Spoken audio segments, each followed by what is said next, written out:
Praise the lord. ప్రభు బిడ్డలందరికీ శుభాబంధనాలు. ఈరోజు దేవుని వాక్య సందేశము కీర్తనల గ్రంథము 99వ అధ్యాయము 1వ వచనము.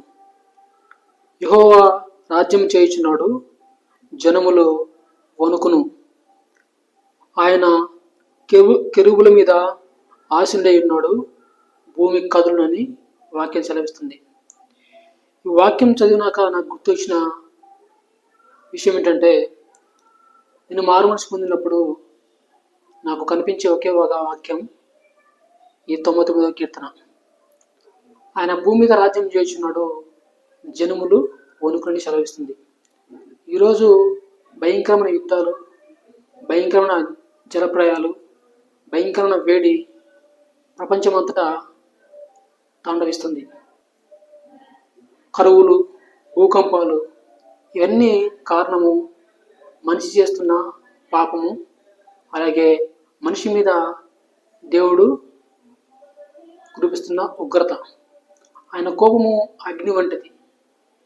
ఈరోజు మన ప్రవర్తన సరిగా లేకపోతే మన మీద కూడా ఆయన కోపాగ్ని కుమ్మరిస్తాడు. మారుమనసు పొంది మారుమనసు తగిన ఫలము ఫలించకపోతే ఆయన కోపాగ్ని మన మీద కూడా కుమ్మరిస్తాడు. ఆయన ప్రేమ ఎంతంటే ఆయన ప్రాణం పెట్టేంత.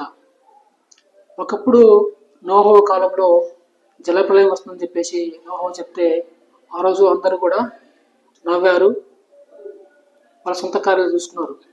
ఈరోజు ఆయన కోపాగ్ని రగులుతుందంటే వాక్యాన్ని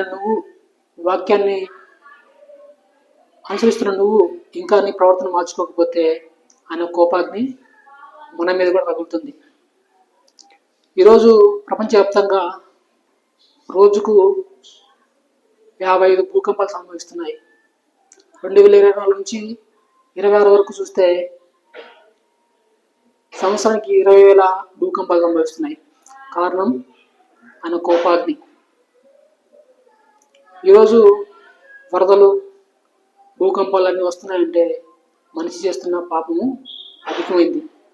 ఈరోజే ఈ వాక్యమా మాలోకి రా, మా హృదయాలను, మా ప్రవర్తన మార్చుకుంటే వాక్యం నీలోకి వస్తుంది.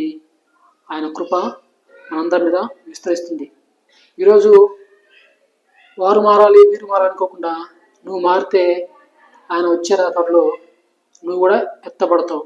నీ హృదయం సరిగా ఉంటే నువ్వే ఎత్తబడతావు. ఆయన కోపము భూమి మీద రగిలితే ఆయన భూమి కూడా కదులుతుందని వాక్యం చదివిస్తుంది. ఈరోజే మనసు మార్చుకొని ఆయన రాకడకు సిద్ధపడు. దేవుడి చిన్న వాక్యాన్ని దీవించుగాక. ఆమేన్.